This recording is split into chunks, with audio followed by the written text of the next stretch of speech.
नमस्कार दोस्तों, आज हम बनाएंगे बहुत ही स्वादिष्ट मिठाई और इसे हम थोड़ा सा चॉकलेटी बनाएंगे, पर हम इसमें चॉकलेट का इस्तेमाल नहीं करेंगे, ना ही कोको पाउडर का। और बहुत ही जल्दी हमारी चॉकलेटी मिठाई बनके तैयार होगी। हमें इसमें ना ही मावा की ज़रूरत पड़ेगी और ना ही घी की। तो चलिए जल्दी से हम इस मिठाई को बनाना शुरू करते हैं। अगर हमारी रेसिपी आपको पसंद आती हैं तो रेसिपी को लाइक करिएगा और चैनल पर नए हैं तो चैनल को सब्सक्राइब कर लीजिएगा। तो चलिए बिना देर किए हम जल्दी से बना लेते हैं इस मिठाई को। और मैंने इसे बनाने के लिए एक कढ़ाई ले ली है और इसमें हम डालेंगे मूंगफली। तो यहाँ पर मैंने एक कटोरी मूंगफली ली है। ये कच्ची मूंगफली है, आप चाहें तो भुनी हुई मूंगफली का भी इस्तेमाल कर सकते हैं, पर ईजिली ये घर पर भूंजकर तैयार हो जाती है। बहुत ज़्यादा समय नहीं लगता है इसे भूनने में। और इस तरह से हम अगर घर पर ही मिठाइयाँ बनाएं तो बहुत ही जल्दी और स्वादिष्ट मिठाइयाँ बनके तैयार होंगी। तो अब हम इसे धीमी आंच में इस तरह से चलाते रहेंगे।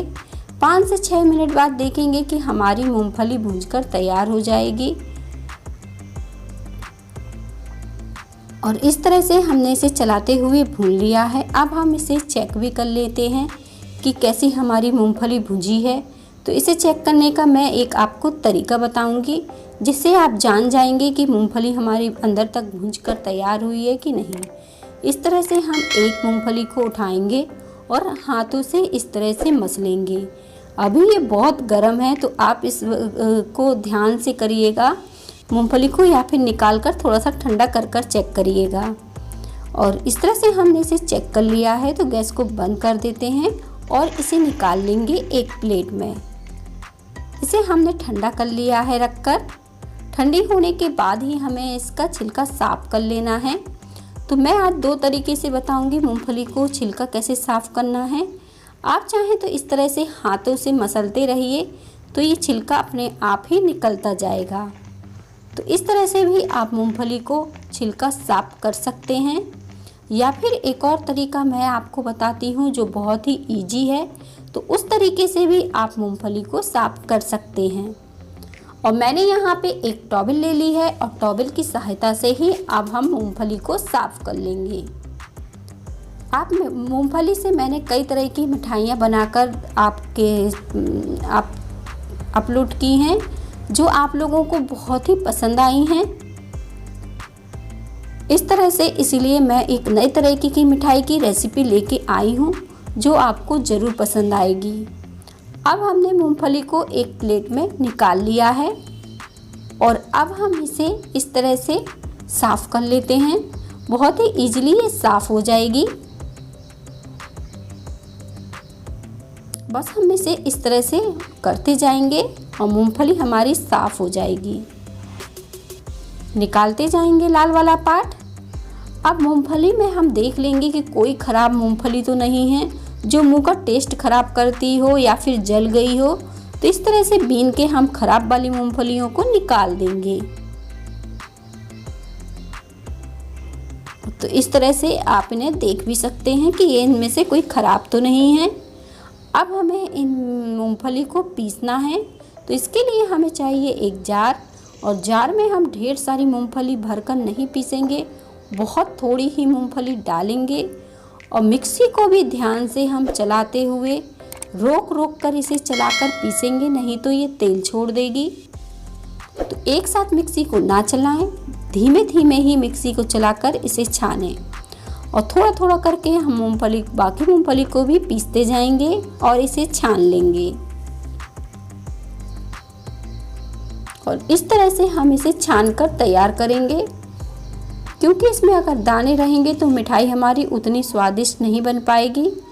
इसलिए मैंने इसे बारीक छान लिया है। अब इस तरह से मोटा मोटा है ये और पीसने में तेल छोड़ता है। तो इसके लिए भी आज मैं एक आपको उपाय बताती हूँ। आप इसमें 2 चम्मच चीनी डाल लीजिए और फिर इसे पीसिएगा, तो बिल्कुल वैसे ही पिस के तैयार हो जाएगा। तो इस तरह से आप चीनी के इस्तेमाल से इसे पीस सकते हैं।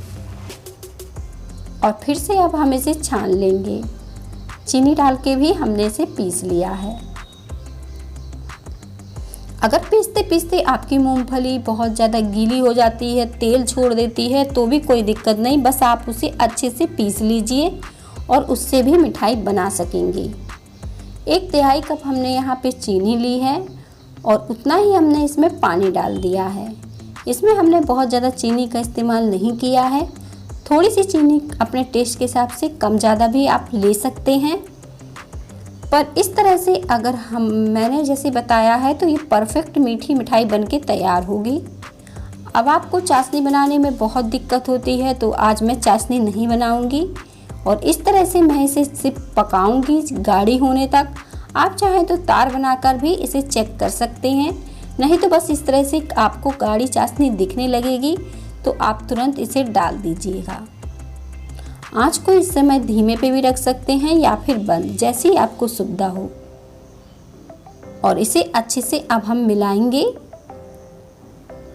अच्छे से मिलाने के बाद बहुत ही जल्दी अब हमारी मिठाई बनके तैयार हो जाएगी।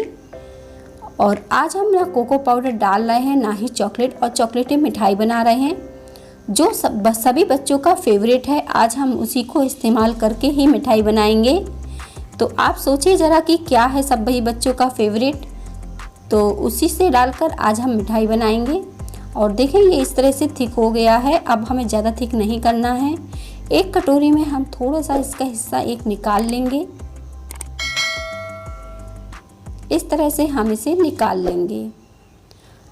और अब इसे हम 1 मिनट चलाकर इस तरह से गैस को बंद कर देंगे। अब इसे हम डाल देते हैं। अब ये सभी का फेवरेट है हॉर्लिक्स, बच्चों को जो हॉर्लिक्स दूध में डालकर देते हैं और बच्चों को बहुत ही पसंद होता है, तो आप वो इस्तेमाल कर सकते हैं इस मिठाई के लिए अगर चॉकलेट नहीं है या कोको पाउडर नहीं है। और बस हमें इसे अच्छे से मिला लेना है। गैस को बंद करके ये काम कर सकते हैं आप और इस तरह से इसे मिला सकते हैं। अब बस इसे हमें अच्छे से मिला लेना है ताकि इसमें कोई क्रिस्टल ना रहे। इस तरह से चलाते हुए मिला लेंगे और ये थिक भी दिखने लगेगा, कढ़ाई को भी एकदम छोड़ देगा। और देखें बिना मावा बिना घी की ही हमारी चॉकलेट मिठाई बनके तैयार हो गई है। ये मिठाई आपको ज़रूर पसंद आएगी क्योंकि मेरे घर में भी ये सभी को बहुत पसंद आई है। अब हमने यहाँ पे थोड़े से कटे हुए ड्राई फ्रूट लिए हैं, काजू बादाम लिए हैं। आप चाहें तो सिर्फ काजू ले सकते हैं या फिर बादाम। अब हम इसे अच्छे से इसमें मिला लेंगे। आप सोच रहे होंगे कि ये तो बहुत गीला लग रहा है, इससे कैसे मिठाई बनेगी, लेकिन ये इजीली बन जाएगी। बस हम इसे इस तरह से थोड़ा सा चला लेंगे तो ये अपने आप ही टाइट हो जाएगा। अब हम यहाँ पर तेल लगा लेंगे और इसे डाल देंगे। आप देखिए कितने बढ़िया मिठाई के लिए तैयार हो गया है। तो इस तरह से आप इसे निकाल कर हाथों से मसल लीजिए एक बार और इसका एक रोल बनाकर तैयार कर लीजिएगा इस तरह से।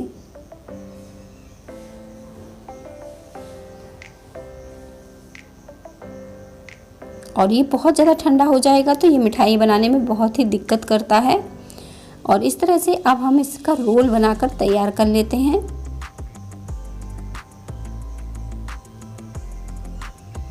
और इस तरह से मैंने इसे चपटा चपटा रोल्स बना के तैयार कर लिया है। अब मैंने बटर पेपर ले लिया है और इस पर तेल लगा लिया है। आप चाहें तो किसी भी पॉलीथीन का भी इस्तेमाल कर सकते हैं। और अब हम हाथों से इसको अच्छे से मसल लेंगे। इसे मसलने के बाद अब हम इसका एक गोल इस तरह से बनाकर बेल लेंगे बेलन की सहायता से। और इस तरह से हमें इसे बेलकर तैयार कर लेना है।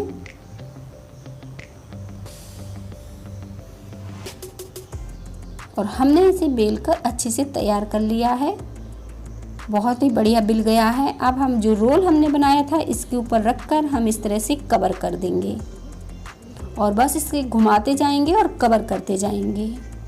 इस तरह से हम घुमाते जाएंगे और कवर कर लेंगे। बहुत ही इजीली ये कवर हो जाएगा। कवर होने के बाद हम इसे निकाल कर हाथों से अच्छे से सेट कर देंगे। अब दोनों तरफ के हम साइड काट कर अलग कर देते हैं। इस तरह से मैंने दोनों साइड के साइड काट दिए हैं। यहाँ पर मैंने चांदी का वर्क लिया है इसके ऊपर लगाने के लिए। आप चाहें तो मिठाई को बहुत सिंपल भी रख सकते हैं, पर थोड़ा सा लगाने से इसकी खूबसूरती और भी बढ़ जाती है और ये और भी सुंदर दिखने लगती है। बस इसे पीसेस में कट कर लेंगे। पतले मोटे पीस आप अपने हिसाब से आप काट सकते हैं और मैं इसे इस तरह से काट कर तैयार कर रही हूँ। वाह, कितनी सुंदर ये मिठाई देखें बनके तैयार हुई है। एकदम बढ़िया दिख रही है, खाने में उतनी ही टेस्टी है। इस मिठाई को